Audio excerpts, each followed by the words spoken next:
घरात पाणी जाता सेकंड झाले गाडी बाहेर उभे होतो आधी बसला काय गाडी बसून घ्या मला गाडी चालू करायची मामीकडे गेला मामी हो मामी चला तुम्ही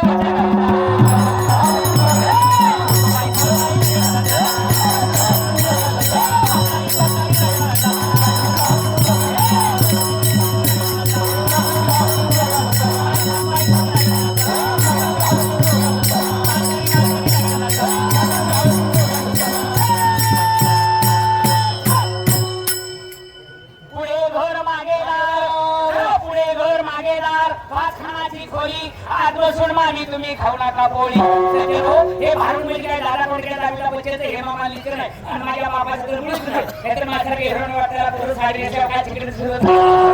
हौसे त्याला मुली दिसून जायची पण या दिवस मी आता वेळेला व्याख्यान एकटे सांगत बसलो कीर्तन करत बसलो कुठं सुद्धा काय थांबलं एवढा नखरा केला मला एवढा इकरा गोळा झाला नखरा बघून वेळ होऊ नका उघड डोंगला आपलं समोर हे डोंगला आई बोलला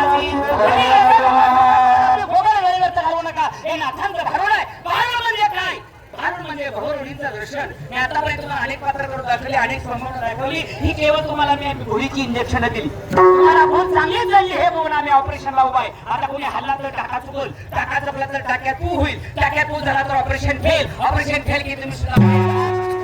सक्सेस ऑपरेशन होईपर्यंत कोणी जागा सोडायची नाही हे नाथांचं भारुड आहे एकनाथ महाराजांचा भारुड लिहिणे तेवढा जागा सोडण्याचा उद्देश होता की जेणेकरून हा समाज लोकरंजनाच्या माध्यमातून मनोरंजनाच्या माध्यमातून या परमार्थिक क्षेत्राकडे कसा खेळणार नाही परमार्थिक आवड कशी निर्माण होईल योग्य दिशा कशी मिळेल आणि जो माणूस म्हणून कसा जागा होईल हे जगाचा नाथाने रोग बघून भारुड तयार केलं रोग आयशा द्याव्या वल्ली देणे बाधा झाली ती रोग बघून औषध तयार केलं पण आम्ही औषध न घेता बाटलीच बघून खुश होतोय वरचं लेबल बघून आकर्षित होतोय आज औषध कसं आम्हाला चव कळाली नाही आणि धक्का मारणारं औषध आहे समजा तुम्हाला खोकला येतोय मग तुम्ही मेडिकल मध्ये औषध आणलं घरात ठेवून दिलं त्याच्या लोकांनी सांगितलं तुझ्या खोकल्याचं पातळ औषध आणले टेबलवर बाटली ठेवली 5 वाजेपर्यंत बाटलीकडे बघत बस 5:30 पर्यंत खोकला थांबेल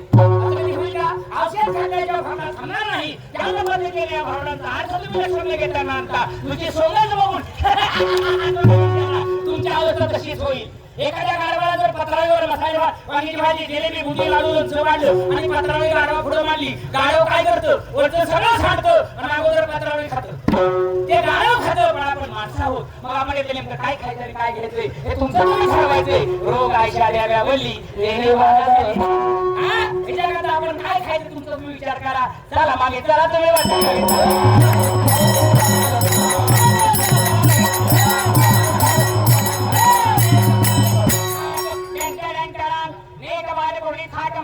दाऊ तोरा चालावी जाता मामी ढोंगा घेते वारा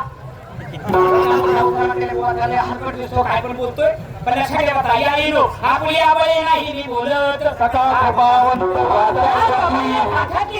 तोंडाने बडबडतोय माझ्या मामाच्या खात्यातलं मोठ्या ठिकाणलं वाचकातलं काय नाही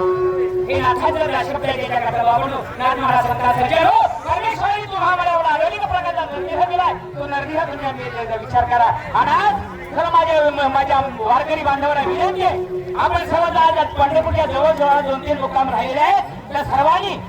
सर या पोलीस स्टेशनला या आमच्या डिपार्टमेंटला सहकार्य करायचं आहे कुणीही अगदी आपला आगाऊपणा तिथं करायचं नाही डिपार्टमेंटला आपली शिस्तीन आपली वारी सफल झाल्याशिवाय आनंदाने हल्ले करायचं राहणार नाही